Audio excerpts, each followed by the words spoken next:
kami mencermati di sini yang pertama adalah ketika kita berbicara kemana pemilih Pak Jokowi dan Pak Maruf Amin ini. Sekali lagi, ketika kita cross berdasarkan pilihan politik mereka, sebanyak 40,7% dari keseluruhan pemilih Pak Jokowi maupun Pak Maruf Amin itu tertuju kepada pasangan Prabowo Gibran, ya. Jadi terkonsentrasi pada pasangan nomor 2. Nah, bagaimana dengan Pak Ganjar Pranowo? Dari hasil survei kami menunjukkan 23,7% pemilih dari Pak Jokowi ini masih tertuju atau menyatakan pilihannya pada Pak Ganjar Pranowo maupun Mahfud MD. Nah, ke Pak Anies berapa banyak dari pemilih Jokowi ini? Survei menunjukkan hanya sebanyak 11,1% yang menjatuhkan pilihannya pada pasangan nomor 1, Pak Anies Muhaimin. Nah, ada juga kalangan yang masih bingung nih di sini. Ini cukup besar sebanyak 24,5%. Jadi waktu yang lampau mereka memilih Pak Jokowi maupun Maruf Amin, sekarang mereka 24%-nya atau seperempatnya itu bingung. Pada siapa nih? Masih menanti mereka siapa yang akan dipilih. Kan kira-kira begitu.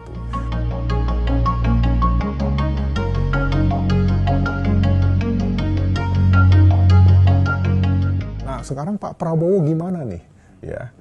Jadi hasil survei menunjukkan dari 100% yang memilih Pak Prabowo maupun Sandiaga Uno pada pemilu 2019 lalu, sebanyak 43,8% itu tetap memilih atau akan memilih ya Pak Prabowo maupun Gibran, ya 43,8%.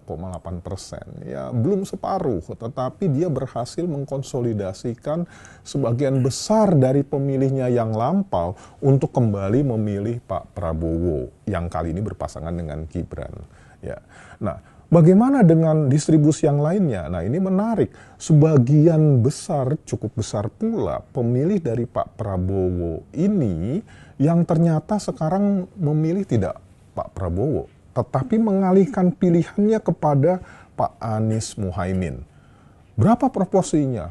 Sepertiga, lebih dari sepertiga, yaitu 36,4%. Ini jumlah yang besar, ya, jumlah yang besar. Ya. Nah, bagaimana juga dengan selanjutnya dengan Pak Ganjar?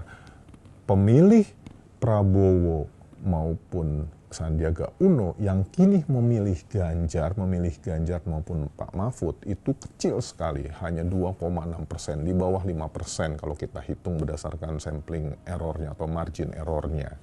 Nah, dari sini kita bisa menyimpulkan dari dua ini, para pemilih Jokowi sekarang sebagian besar memilih kepada Pak Prabowo maupun Gibran, sementara Pak Prabowo maupun Sandiaga Uno pemilihnya menjatuhkan pilihan sebagian besar juga pada Pak Prabowo yang kali ini berpasangan dengan Gibran. Dan terdapat juga cukup signifikan yang memilih pasangan nomor 1, Pak Anies maupun Pak Muhaimin.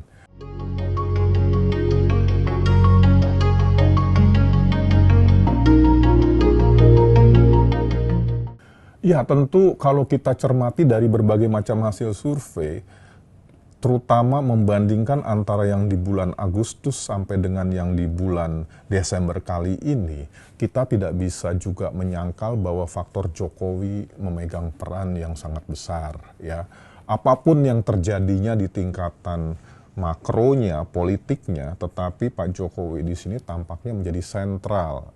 Apakah itu yang lebih upaya melegitimasikan dari beliau atau mendelegitimasikan secara politik ya terhadap peristiwa-peristiwa yang terjadi ini. Nah, ini semuanya tentu menarik perhatian bahwa Pak Jokowi menjadi sentral dari pembicaraan. Nah, itu satu fakta ya.